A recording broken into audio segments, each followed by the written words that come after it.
Yellow, yellow. What's going on, everyone? We're about to get started right now. Thank you for joining us on time at 8, not 8:02. This is a serious event, so we're good to go. I'm going to get right into it and let's get started. All right, thank you for joining us from wherever you are for the official launch of Fieldways, a Scarborough Anthology. My name is Diriye Hassan, and it's my absolute privilege to be your host for tonight's event. To start the event, we would like to respectfully acknowledge the land on which we live and work is a traditional territory of many nations, including the Mississaugas of the Credit, the Anishinaabe, the Chippewa, the Haudenosaunee, and the Wendat people, which is now home to many diverse First Nations, Inuit, and Métis. We also acknowledge that Toronto is covered by Treaty 13 with the Mississaugas of the Credit. This launch event is part of Toronto's Lit Up program, which is designed to spotlight new works and empower Toronto's writers. Toronto Lit Up is funded by the Toronto Arts Council and spearheaded by the Toronto International Festival of Authors. And you can see both of those links in the chat box. So this is how tonight's going to go down. We're going to start by introducing the editors of Fieldways and invite them to read the first line of each piece in the anthology. We will then have a short panel discussion hosted by myself with Téa, Natasha, and Adrian. After that, we'll go right into the virtual mix and mingle, and I'll break that down more once we get to it. Some final housekeeping notes. The best way to experience this tonight will be via the speaker mode on Zoom. We'll also want to send some love out to Typewell, who's provided a transcription for tonight. You can find a link to the transcript in the general chat box. And as always, please be respectful of the space and chat at all times. We don't play around with that here. It's Ramadan. I'm blessed. I'm still fasting. I got 10 more minutes to go. I'm at peace. Let's not break that peace. But of course, feel free to send any of your questions, comments, reactions in the chat, and we'll get to as many of those as possible. Cool, cool, cool. And if you would like to order a copy of Fieldways, because of course you do, and you will, please check out Another Story Bookshop and grab your copy there. And finally, thank you to everyone that's already donated to the Boys and Girls Club of East and West Scarborough. We invite you to send them whatever you can and support those who support us in the community. We have folks representing both groups here today with us, and they will join us for the mix and mingle to answer any and all questions you might have for them. All right. Sounds good, everybody? Let me see some emojis, some thumbs ups, some party hats. We're good to go. Love, I see some thumbs up. I see some smiles. I see some cheers. We're good to go. Let's get started. Adrian De Leon is a writer and educator from Manila by way of Scarborough. He is the author of 2 poetry collections, Rouge and Barangay, an offshore poem. He lives in LA, where he's a professor of Asian American Studies at the University of Southern California. Born in Congo, Kinshasa, Téa Mutonji's work focuses primarily on friendship, womanhood, race, and sexuality. Her debut collection of short stories, Shut Up, You're Pretty, was shortlisted for the Atwood Gibson Writer Trust Fiction Prize in 2019 and won the Edmund White Debut Fiction Award in 2020 and the Trillium Book Award in 2020. And finally, Natasha Ramoutar is an Indo-Guyanese writer by way of Scarborough at the east side of Toronto. She is currently the social media assistant at the Festival of Literary Diversity, Fold, and her poetry collection, Bittersweet, was published by Mawenzie House in 2020. Please show some love for Téa, Natasha, and Adrian.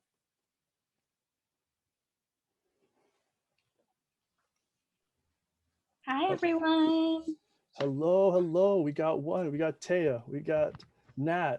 And Adrian's here as well, coming from us live from Mona's Roti. I love it. Love to see it. All right. Yo, Mona's Roti, Los Angeles. Yo, you know what it is. There's not 6 feet of distance behind that lineup. You got to spread out a little bit more. That's not right. But the floor is yours. Whoever wants to go first, get started. Well, hello. We are going to start by thanking everyone for being here. Hi. And also saying how awesome it was to work on the collection. We each sort of got to work with everybody from our own category separately, and that was amazing. And to honor you and celebrate you, we're going to read a little bit from the book. So I'll start with nonfiction, and Adrian will take us to poetry, and Natasha will close us off with fiction. All right, Fieldways present Fieldways. Northward on Markham Road. I am biking northward towards Markham. I run into Semonim at the corner of No Frills, where the shadows take refuge from the fluorescent lighting of NG Court Mall. My first love starts in a small town and ends in a strange city. Our libraries shone beside rusty red baseballs, diamonds, and basketball courts without nets. The first time I took acid was a week after I left home, when I moved into some motel on Kingston Road. The marble lions licked their carved paws in perfect harmony.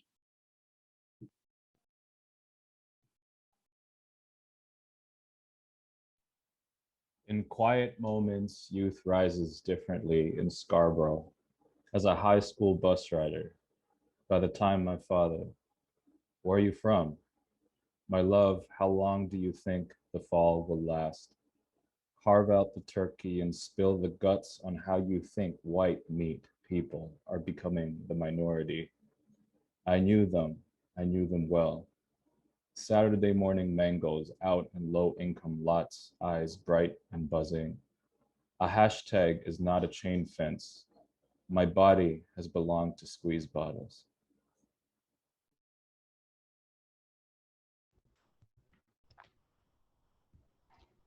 I trailed a few steps behind Naomi, still matching her pace to be sure I didn't get left behind. There are ghosts in Scarborough. I'm pulling up weeds in the garden when the boy knocks on the back gate and asks for me by name, which is never good because people who ask for me by name are not usually the people I want to associate with. The little shop sprouted out of nowhere nearly a decade ago now. New Soul BM, a tiny tattoo studio squeezed into a plaza in Adrian Court. Today's the day you fulfill your destiny.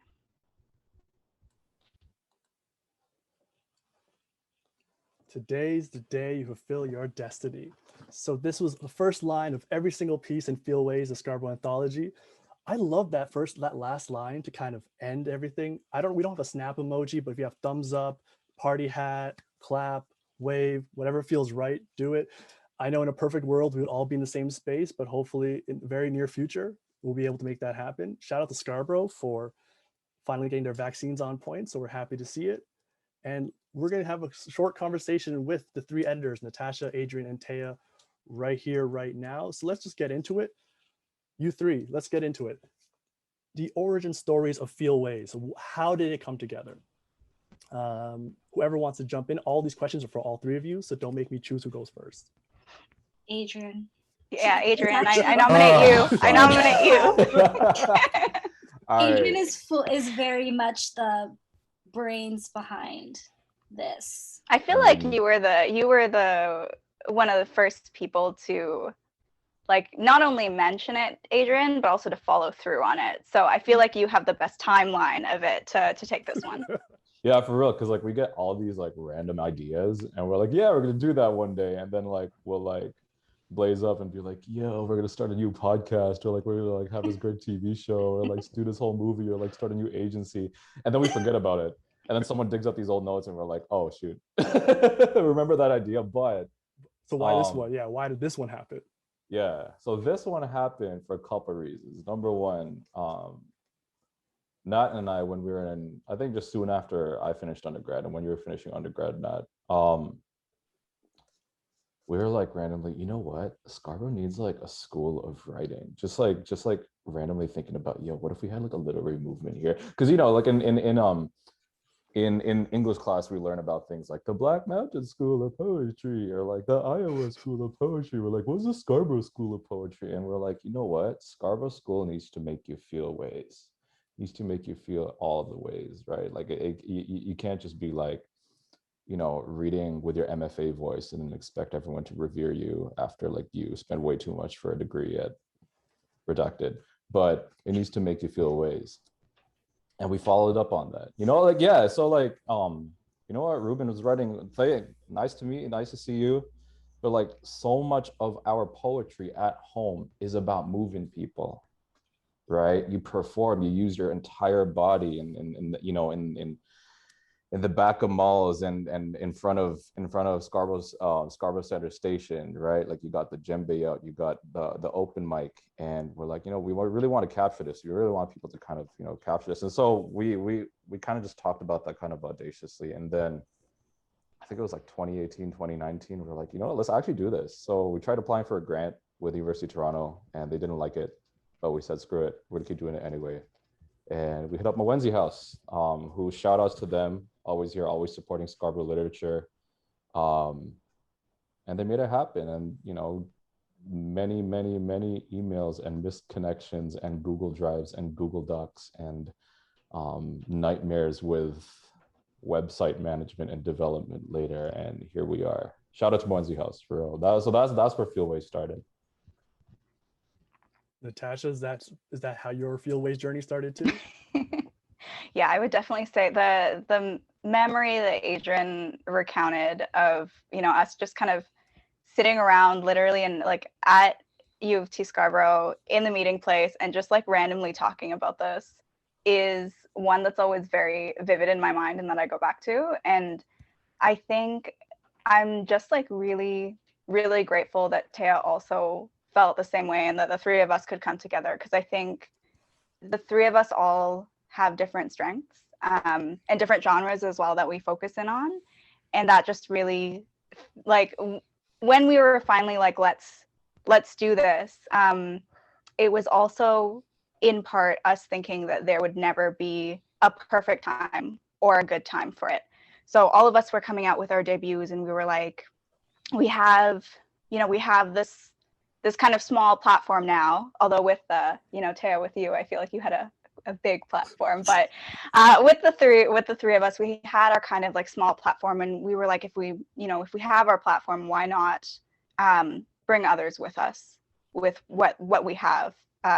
And yeah, I really feel like that memory that Adrian brought up is still the kind of guiding force behind it. Téa, did you have anything else to add? As Diriye said, is that your Fieldways journey as well? Yeah, yes, and a little bit no, only because I wasn't there during this conversation. In fact, I met Adrian and Natasha after, well, no, I met Adrian my first year, but Natasha I met after we graduated. But Adrian and I were at an event, a reading series downtown Toronto, and we were kind of lonely, and we were thinking of Fieldways a little bit. And I said, I think one of the main reasons why I would want to see Fieldways come to light is because I go to these events that are fantastic and they're fun, but there's all these groups of people who have sort of come from a specific community. Either they're like Guelph graduates, or maybe they're from Concordia in Montreal, something like that. And we are not really from University of Toronto. We are just more from Scarborough, as in like UTSC, I don't think really was the goal behind Fieldways, but just that whole region of being from Scarborough and having to commute downtown to be part of the publishing industry, because that's really the hot spot in Toronto. So for me, it was about giving more people opportunity to come to these events and not feel alone, because there was just more of them present. So that was my little take, and what really drove me towards doing this was, a little sense of community. Also, like a little like kind of behind the scenes. So I've met all three of you at UTSC. I think at just different varying ways and different classes. Like I think Téa, we had like a random class, like we had just once knew each other and then never talked to each other for like 5 years. Adrian, we bumped into. I mean, you out here, you're doing things, it's all good. And Adrian, I actually don't know exactly where we met. Like it's because with most of my friends, it's either I know exactly where I met them or I have no idea where we met. I know there's like a year happened and we became friends. And like you and Nat, I just don't know our origin story, but it's so cool that I think I've met all three of you at different times of your life, and just disappearing for a couple of years, coming back, and it's like, oh yeah, you're all doing incredible things in different worlds and different fields, and came back together to make Fieldways. And I'm completely a fanboy. So every time I get to be like, yes, these awesome people did awesome things, I'm totally here for it. So I guess, why Fieldways? Like, why was this necessary? Like we talked about now how you all came together, where the idea came from, but why did this feel necessary and why now? Let's start with Nat this time. Oh, We have to start. I didn't know you're picking names this time, Jerry. First time you called my boy out Adrian last time, so I gotta balance it all out. Téa called him out first. My bad. You First of all, yeah, but it's fine. It's fine. I'll take this one. It's all good. It's all good. Repeat the question one more time. I got you. Yeah. So why feel ways now, and why was it necessary? Mm-hmm. I feel like, I mean, part of it was, as I mentioned before, the idea that there is never a good time to do, or like a perfect time or a perfect kind of circumstance to do anything.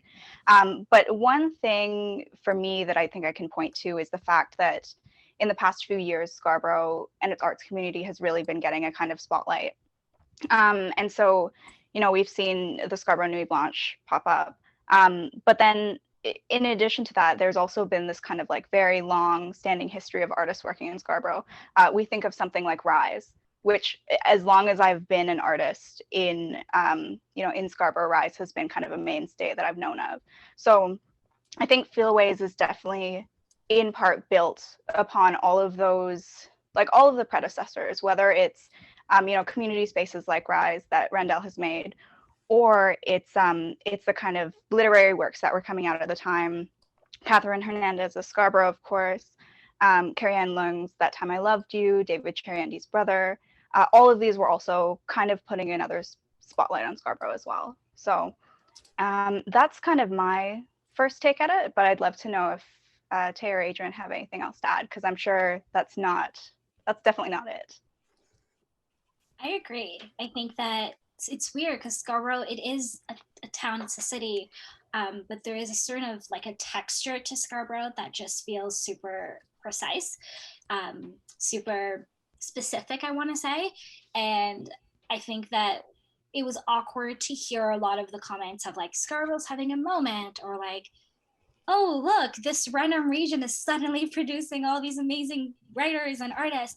That was bizarre. And I feel a lot of Feelways is almost in rejection to the idea of a moment as opposed to a permanent way of life. And I think that with Feelways, I hope that that sort of inspires that or continues on with what's already happening with the artists that are coming from Scarborough, to sort of push back at the idea that there is only one identity and there is only one voice and one story.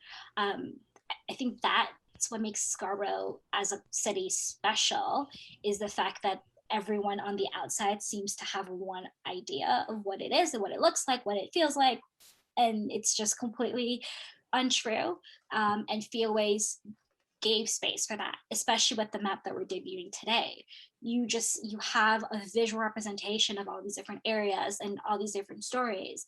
And I think it was really important to sort of have that in a more obvious way, sort of like a picture, it's more obvious to see all the differences. And so that's why I feel Feelways was really important, because it would have been really sad if more people, or it will be sad if more people from Scarborough, more artists, keep making different projects and they all get grouped into one identity.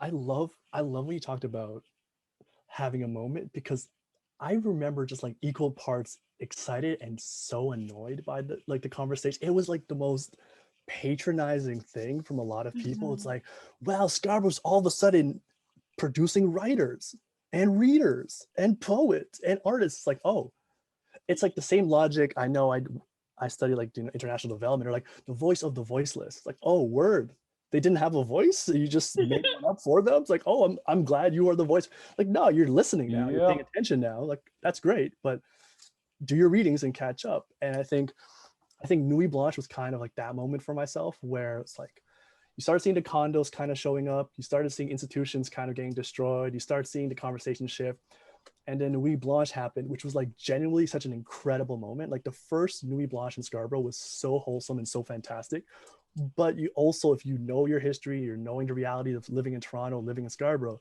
you're like, I don't know what this is going to look like going forward. So kind of like on that note, Adrian, so why was Feelways necessary for you? All right, cracking knuckles. Let's go. Let's talk about it. Permission to cuss? I mean, I'm good. I mean, are there any minors on the, or like children around it? Yeah, or parents in the audience. We want to make sure that Respectful parents. Okay. Let's keep relatively clean. Let's see. relatively. It is effing BS that the earliest, and I think some of the most, what continues to be the most impactful discourse about Scarborough is that, oh, suddenly all these writers and all these artists started happening. I'm like, nah, yo, we've been here, right? Like, and okay, so let me go about it a different way. We started Feel Ways in earnest when I was getting ready to leave Toronto, and I was getting ready to leave Scarborough. And one of the things I've always been thinking about is, how do I make the stories of Scarborough kind of relevant and resonant with the places that I work at, like Seattle, and right now, like I live in LA. And the more I kind of embed myself here in Southern California, like shout out to the people in SoCal who are in the audience today. Thank y'all for coming, even though this is really far removed from where y'all are at.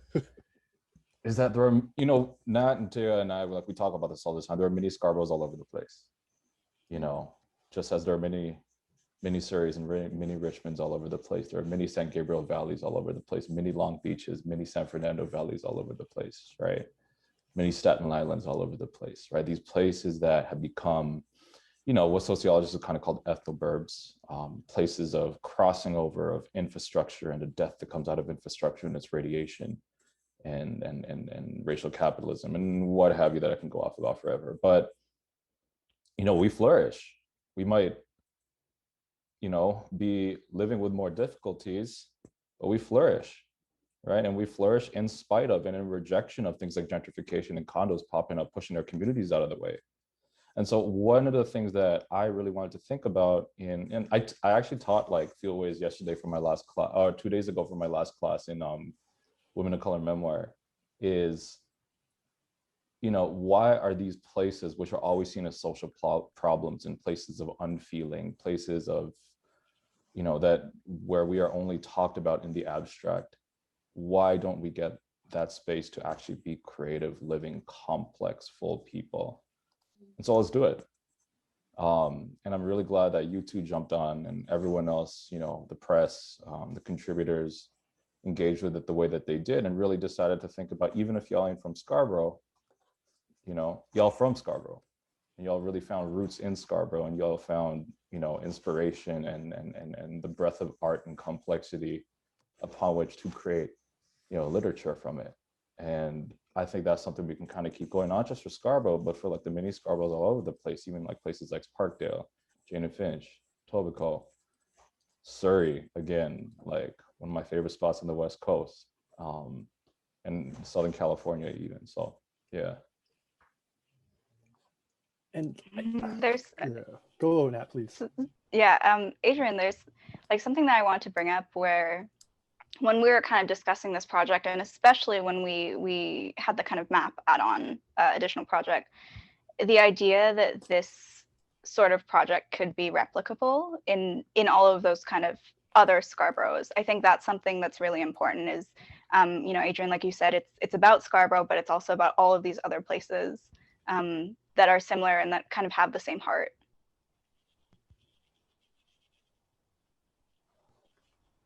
And I think one of the things I just love about the anthology, I'm still making my way through it, is that there's clear care from the writers, from the contributors, from the editing, that it's not trying to be like the Scarborough or like the Scarborough for the world. Like this is the official guide of Scarborough. If you're not in this, it's not yours. But there's so much care in making very clear, like, oh no, it's not a monolith. You can't summarize it in one sentence or one terrible video. It's very different from all of us. And I think later on we'll have like one of our last questions talking about like what your Scarborough looks like, because I love asking that question for people within Scarborough, just because it's never the same answer. It's always a good time. I do want to get to like the contributors because they're so awesome. I'm biased because like there are a handful of my friends in here as well. There's some voices I have not read before, and I'm so excited to learn more about them and make them my friends in some way, shape, or form. So what was the process like getting to this group? Why these folks, and what do you think they brought to the table that you just absolutely loved and they had to be part of this anthology? I'll start. I found it super hard, like going through. I mean, I had nonfiction, so like nonfiction is naturally difficult. Not difficult. It's you need to be so careful with nonfiction because these are people's lives, and they mean so much. So picking through whose life am I gonna like? Are we gonna put on display? Was so difficult. I found it like the worst experience in a good way. Difficult because so many good people had written really remarkable stories. But in the end, I don't know how Natasha and Adrian went about their selection, but I did want to have a variety of stories. I didn't want to have too many romance or too many. These are things that are not even in the collection, but just thinking out loud here. But too many of the same story. Or the stories that were in conversation with each other. I purposely wanted to like really break the idea of it being one singular voice. And that made it a little bit easier because the stories I did pick with were just so uniquely their own. So many stories were stories that I personally hadn't heard of when I lived in Scarborough or in my years interacting with people who come from Scarborough, who have visited Scarborough. So I really wanted to create this like jarring experience of people's lives and put it all together in one collection. So that was how I went about it. And it was a lot of fun. Queen of contradiction. I said it was hard and then I said it was fun. I guess I like things that's just like that's Scarborough, just a series of contradictions. Contradictions, right yeah, multitudes. Yeah. Multitudes. There we go. Adrian, how about you? How about you? Yeah, I'm gonna jump on this multitudes point, yo. Go for it, yeah. Okay, so you brought up an earlier point, which was like, let's give voice to the voiceless, and I'm like, no, none of that, right? Not only did we always have voice and we were always speaking subjects, but at the same time we have this multiplicity of bodies, of senses, of memories, of transits to and within and from and away from and back to Scarborough, right? Like I think a lot of us can feel that with our own respective hometowns and places, the multiple places we call home, not the singular. I think it was really important for me in choosing the poems to not just get the sort of breadth of geography within the town, right? Like there were poems about the bluffs, about selling mangoes in the parking lot, about hospitals, about all these taking a cab, right? About SEO, for Christ's sake, right? Just thinking about not just like the breadth of the geographies within Scarborough, but the breadth of geographies of people's lives that they bring into it. There's this geographer named Diriye Hassan who calls this kind of thing like stories so far. When you make a place, you tell stories so far and always in unfolding. And this is really one of the things that I see in this collection, and hopefully the kind of work that's been coming out after. I think one more thing that I was really committed to was the mentorship process of being an editor as well, right? I mean, some of y'all poets know we had to do a lot of work to get them to their final form, right? But also I saw like the seed, and so did you. Like y'all saw the seed of what you were trying to say, the stories you were trying to tell. Y'all just needed to have someone kind of cheer you on, maybe, right? Which is really our job as editors, right? To kind of like let that seed grow and be as fluorescent as possible. And that was a real joy to work with. I think, and anyone who's ever had like a writer-editor relationship, you know how difficult, how trying, and how rewarding it is once you get to the finished product, which sets you up to become an even better writer. And that's what I think a lot of us were hoping, right? Like to establish a sort of horizontal editorship, writer community as a community, as a project of community building, And Nat, before we come to you to hear your thoughts, I just want to remind everybody, the audience has been fantastic so far. The comments are bumping. I love it. Feel free to ask questions in the chat. If you don't want it to be public, you can privately message Daniela, and she'll be more than happy to pass that along to myself. But it's a good time here. Don't be shy. Throw your questions in the chat. We got you. We love to hear from you. And Nat. Yeah, I don't have anything substantive to add because Adrian and Téa already covered it. Like, as Téa mentioned, the idea of wanting it to be, wanting it to really be kind of as many kind of different points of view of Scarborough as you could have. So none of the stories in the fiction section are the same. They all have very, very different styles. And then in addition to what Adrian said, you know, it was also about what stories could I help bring along and act as a proper editor for. And then the only other last thing that I'll add quickly is I feel like it's cheating to use the title of our anthology for this, but like one of the questions I had when I was going through submissions was, does this story make me feel ways? And that was an attempt to kind of get out of what I often normally look for, which is, okay, what is the structure? Like, what's the structure happening here? Does it follow this kind of like plot format that I expect? Can I see the conflict? Can I see the characters, the setting? All of these things I tried to kind of push to the background, and instead, you know, approach each piece and approach each submission as a kind of whole, fulsome way. So that was I think the only other thing to look for. It really always feels like cheating to say, you know, I looked for which story vibed with me, but it kind of boils down to that with some of it. I mean, if you're going to have an anthology called Feel Ways, I feel like vibes and how you feel is going to be most of the calculations, right? If it doesn't make you feel right or doesn't vibe right, you're not going to do it though. But I think on that note, we're talking about Feel Ways is such a great phrase. Like, I love the idea of like something making me feel a way and something making me feel ways. So like, maybe it's too, no, I can ask, like, when someone asks you like feeling ways, so what does that mean to you? What does that look like? Is it a song? Is it a particular, do you go to something right away like, oh, that's something that always makes me feel a way? Or is it just like, it depends what my mood is? Oh my God. I was at a party sometime in like teen years, and this was in Scarborough, and this guy was explaining that he had feelings for someone, and he just kept saying that they made him, that the person made him feel ways, as opposed to just being like, I have a crush. And I was like, words, please. But then that stuck. And so when Adrian came up with the title Feel Ways, I was like, oh my gosh, yes, because I think it's just like, I don't know, it's a way to just say exactly what you mean without the second guessing, I guess. Like, there's the brevity is perfect. It's like, what do you, like, he's putting his whole heart out there. It's like, what do you mean I feel a way? I feel ways. Like, how much I'm putting my soul on the line right now by telling you I feel a way. Like, what can I say that's more powerful than that statement when you're talking to someone? Adrian, do you feel the same way about feeling ways? Oh, do I feel the way about feel ways? Talk to us. 100%, man. I mean, like, one of the, you know, like, there was a song that came out by Jersey. There was, you know, it's part of the kind of like our everyday colloquial, but like one of the most rewarding things to actually do with it was theorize it, right?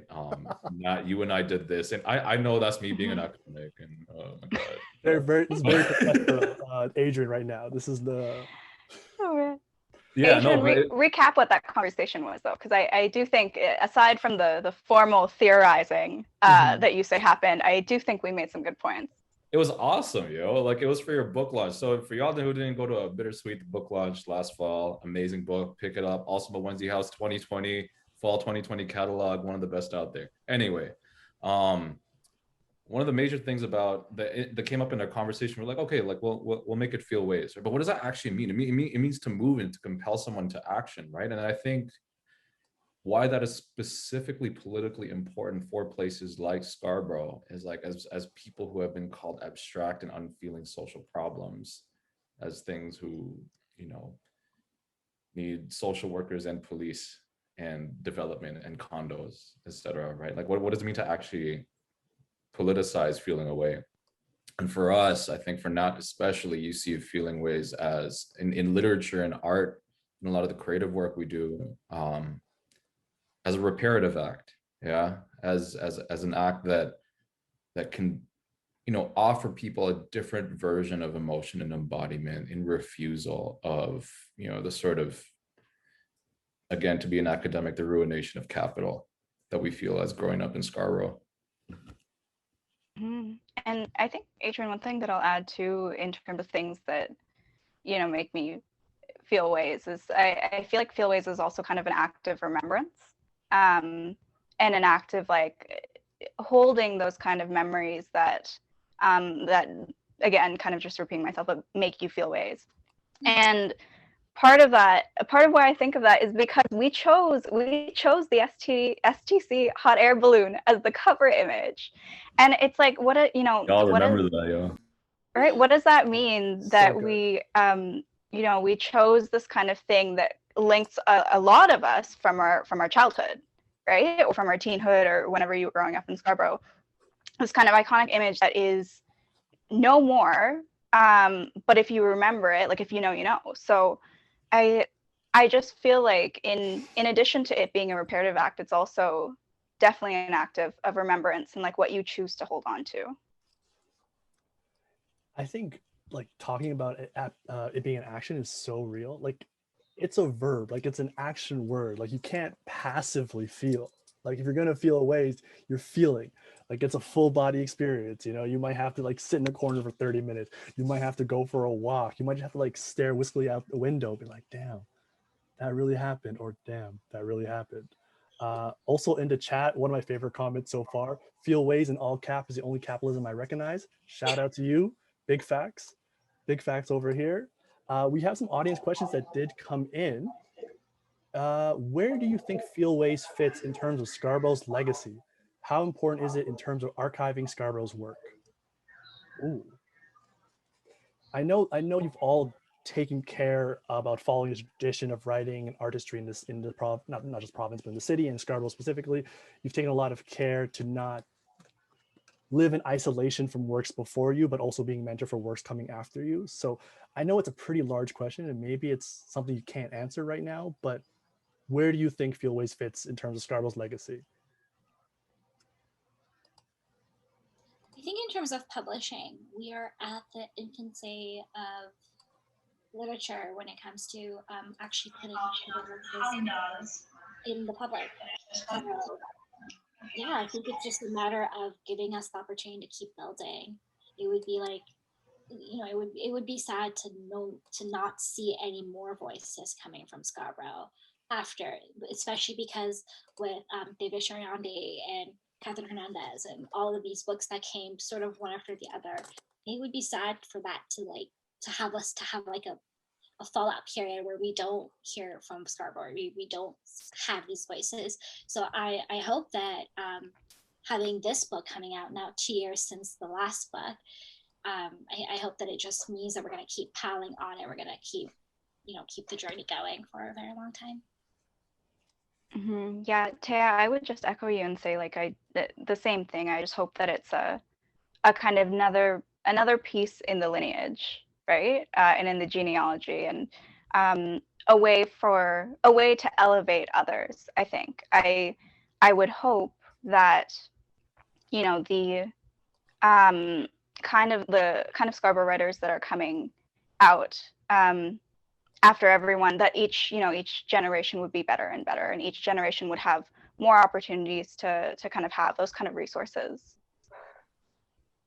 Yeah. And, you know, I mean, the beauty of doing an anthology is that people who get published in an anthology, that's a credit in your resume. Like that's something that you use to then go out in the world and to keep publishing, to keep submitting, to keep walking into spaces that are a little bit not always welcoming to you, depending on which community you come from. So that's also something that I hope to see from the contributors and the people who took part of Fieldways. Adrian, anything to add, or you're gonna just vibe with that? Well, I'm gonna vibe number one. Can you repeat the question again? I got you. Appreciate it. How important is it in terms of archiving Scarborough's work, Fieldways? Like, do you feel like in terms of Scarborough's legacy, where does it fit, and what's importance in that sense? All right, I think I actually want to talk about this vis-a-vis another comment, also, which is like Scarborough geography is Black geography, Scarborough literature is Black literature, Native geography, right? And one of the things about, I think the most immediate responses about Scarborough is, oh, let's think about like, you know, Scarborough representation and make it visible to Canadian literature. I'm like, that's not the point, right? The entire point is to really center what's going on here. And first and foremost, Scarborough geography is Black geography. And I actually like want to really highlight, is she here? Jess Kirk? Okay, great. So her master's thesis, so her master's thesis at U of T geography is masterful. And I've never seen like, like thinking about, Scarborough and Black artists and, contextualizing, for example, Téa's work and my work and now Natasha's work in this collection within the kind of geography that she talks about in Scarborough. Like I'll read a little bit, right? In other instances, Black artists seek refuge in unconventional spaces.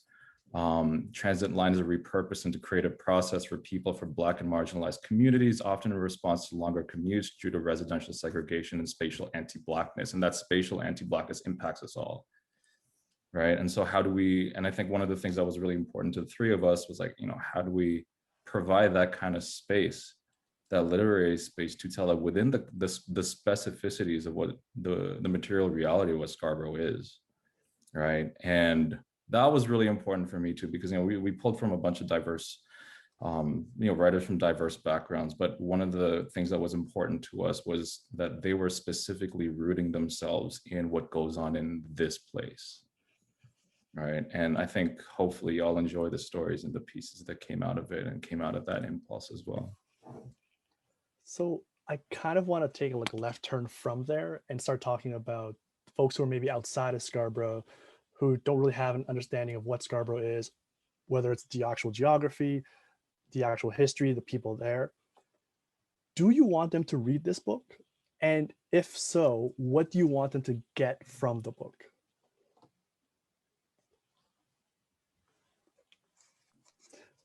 I say that first question, do you want Well, yes. do you want them to read it? Like, yes, we can answer that one right now. Yes. All right. Excessive for the whole group, yes. Yes, all right. But what do you want them to get from the book then? It's kind of a rhetorical question, but like, what do you want from someone outside of Scarborough to get from reading this? Can I give this example by telling a story? Because I don't know how to explain it. Okay, so growing up, my best friend in Scarborough was white, and we would go hang out with my school wasn't in Scarborough, my school was in North York. And when we would go hang out with our friends from school, she didn't want people to know that she was from Scarborough. So she would always say she was from Port Union. And then I was like, isn't that in Scarborough? And she's like, yeah, but not the part you're from. And I was like, I don't know what that means. But growing up, I just always understood that. Like, I'm from Scarborough and she's from Port Union. And then my family moved to Oshawa. And in my mind, it was still, when I would go back and visit her, it no longer became, I'm going back home to Scarborough. It was, I'm going to Port Union. And I think that's what I'm trying to break from, or I guess that's what I hope gets deconstructed the more you read stories from Scarborough. Because as a child, when you're hearing these kind of remarks, you are understanding that there's a perceived image of Scarborough and there is a reason to not want to be from there. Not necessarily knowing the details of that ideology, but just that's the feeling. So I hope that people who don't know Scarborough and who probably know more people like my ex-friend as opposed to like everybody else sort of understands that idea, right? There's no shame from where you come almost ever. Like, it's just where you come from is a beautiful place regardless of where it is. And I really hope that people who don't know Scarborough and have visited are welcome to seeing it for what it is. Before I get to Adrian and Nat's answer, Téa, I love that story because it also reminds me of like people who are on the edges of Scarborough, whether it's east, west, or north, are very particular about where they are in the city. There was a whole debate a couple of years ago when they were realigning the ward boundaries in Toronto to expand city council. I think they were about to like add a couple of seats. And one of the wards they were trying to redesign was, well, it's a great comment. It's a very serious rivalry. But one of the ridings that they were trying to adjust was in the beaches. Victoria Park is the boundary of Scarborough, but it goes all the way to the water. And so if you're living at Victoria Park in Kingston near the water, the beaches, it's Scarborough, but it's like so far away from everything else. And so they wanted to readjust the boundaries that would have it go a little bit west of Victoria Park. So you would have parts of Scarborough, parts of whatever that is, west of Victoria Park. And I remember like the people on the beaches having like they were losing their minds. Like, no, we're not in Scarborough. We're not part of Scarborough. How the audacity. But there was like no complaints from the other side. Like Scarborough's like, yeah, if you don't, we don't want you either. So if you don't want it, you can leave. And it's so funny, just like getting the proximity of being across Scarborough, but like want to be part of Scarborough without being part of Scarborough. Also, yes, I feel like now we're having like, what is the exact debate, the terms of debate? We can have this on air if we want to, or should we keep it moving? It's not a debate within us. It's like it's more like a There's like a community rant. Yeah. A mutual community rant. This is healing, guys. Yeah, healing. All right, it's a community board. I'll let that stay at the community board, and we won't let that. We'll let that happen over there via text. I keep getting a glimpse. I'm like, I see points there. Points were made. But Adrian, like, so someone outside of Scarborough, what would you want them to take from this? Okay, I'll be very, again, like I'll try to root it to like what's going on in Southern California right now. I want people like, again, like my friend Jason Magabo Perez, who's like great Southern Californian Filipino poet, and now comrade.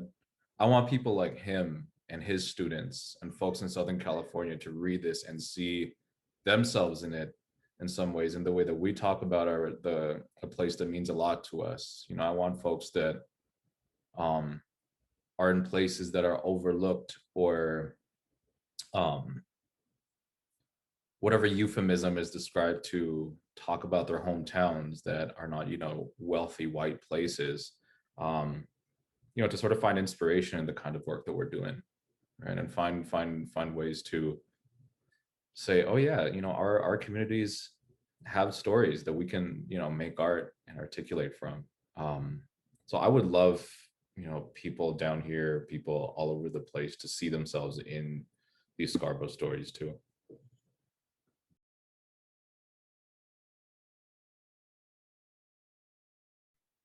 Bro, you muted. I owe you $5. I promised I wouldn't do that, and I absolutely did it. So I'll put it into the mute jar. A little mute jar here, 5 cents every single time I'm muted. Nat, do you want anything to add on that? Do you have any thoughts you want to throw in there? No, I have nothing else to add. Between Téa and Adrian, they covered it all. I was gonna take the like really, wholesome route of I want others to see themselves and to have that kind of pride and to be able to replicate this kind of community project. But Adrian already covered it, so my thunder has been stolen. I'm good. No, shout out to the fam in Parkdale and Etobicoke. Mm-hmm. Shout out Jane and Finch. Shout out Jungle. Like we're all trying to fight the same battles out here, and so we're trying our best every single day. We got another audience question coming in here. Oh, I like this question. How has the pandemic made you revisit or made you reckon with about Fieldways? As the promise of digital connection shatters and amplifies the various geographic inequalities across GTA, what could a Scarborough literary placehood look like anymore? That's a fantastic question. I also feel like can we write that out? Let me write that down. Yeah, Honestly, I'll write that down. Yeah, please. Because it's a fantastic question. It's also very much like an essay prompt. Like it's incredible. Hold up, let me put that down in the chat. If it's an essay prompt, then I volunteer the academic to go first on this one. 100%, Adrian. I feel like Dr. Adrian De Leon. Dr. Please De Leon, please. I knew that was coming. All right.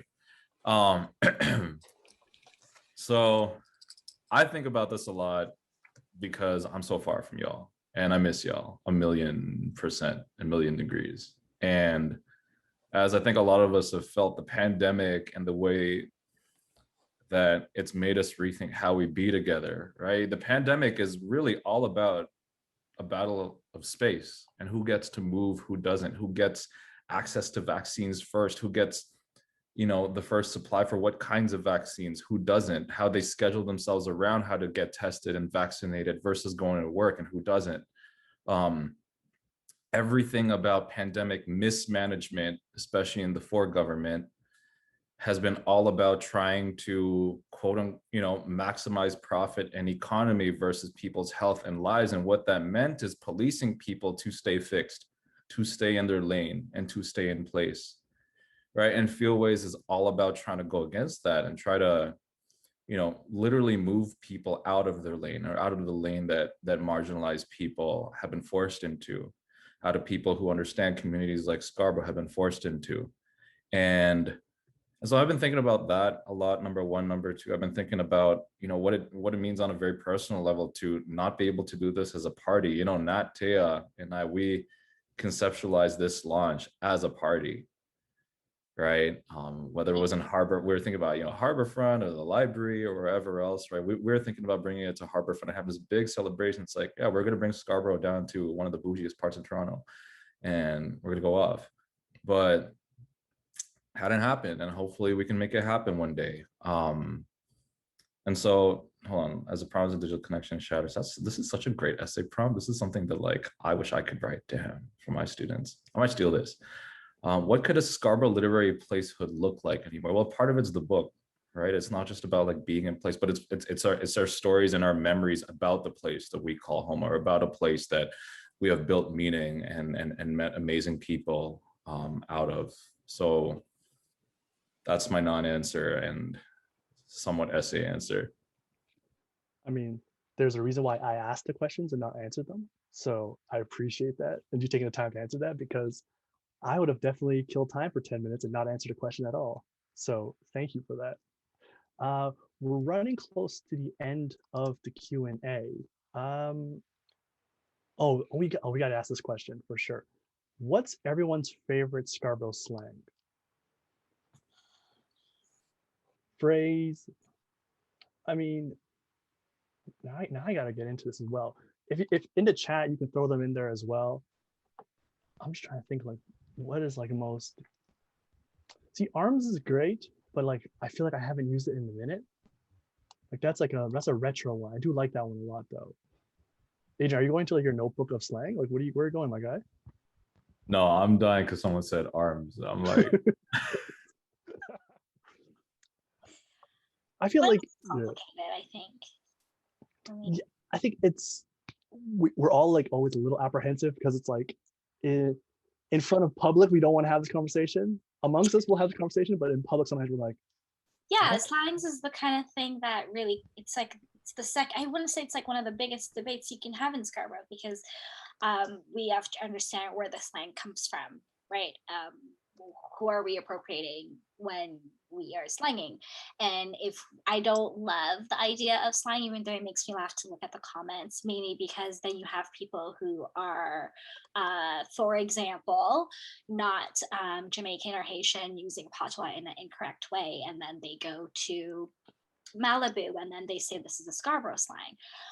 As an example. So I have a very complicated relationship with the idea of slang, and rather Scarborough has a slang. I think it's more that Scarborough has a bunch of people from around the world, specifically from the Caribbeans, from Africa, from South Asia, and the way that they present themselves, the way that we speak, the way that we behave does become understood as part of Scarborough, but do so with care.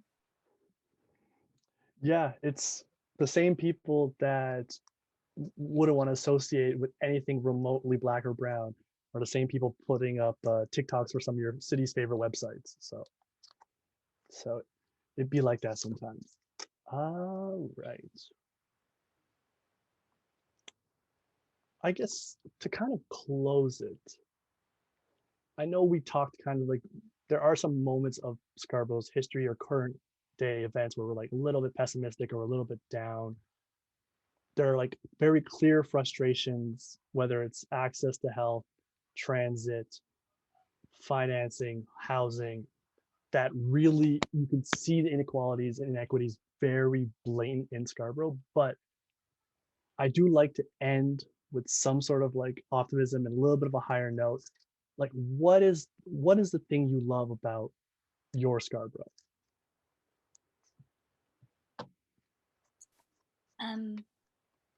I mean, it's the first place my family settled to when we moved from Congo. And personally, I went to like 7 different elementary school without speaking English, and most of them were in English. And Scarborough was the first place I actually felt at home. So I actually lived in Scarborough for 3 years in my childhood. So I actually spent more time in Durham and Oshawa than I did in Scarborough, technically.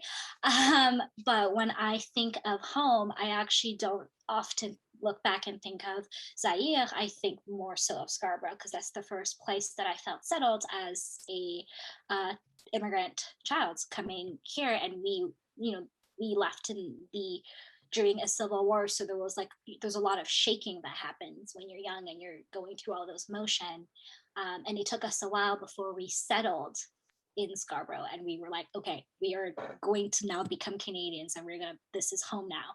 So that's the place. It was like the resting place, and I always sort of associate the idea of resting, of gathering your batteries, of recharging, of starting over. I always associate that with Scarborough. So that's what my Scarborough feels like. Yeah. Imagine that my bio said Téa is an offshore writer. Like, ew. Like, could you imagine? No hate to Oshawa. I think we went that way. Nat, you wanna jump in and answer? Sure. Téa, I love you. I love you so much. I just want to have that out there. Okay, so for me, when I think of like my Scarborough, what I think of is like, and obviously it's not the same considering that's a pandemic and people can't gather together and that kind of thing. But what I end up thinking of is different meeting spaces, and some of those being like very permanent physical spaces, and then some of those being kind of in transit liminal spaces. And so, whether that was like a house party in the summer or a bonfire, whether that was me going to train martial arts and seeing my teammates, whether that was getting on the bus and passing someone as I'm walking towards the back and seeing someone I recognize, or passing someone at STC in the mall. All of those things always felt all those things are kind of what I come back to when I think about Scarborough, and the kind of ways that we come together, sometimes in spaces that you wouldn't expect us to. So, those kind of ideas of passing in transit, or passing each other by, and in a space that you wouldn't normally expect people to congregate.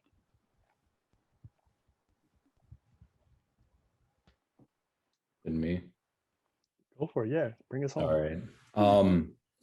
I just blurbed a book recently by a writer from Scarborough, and one of my favorite parts of this book was they called life in Scarborough as like gatherings of hood philosophers.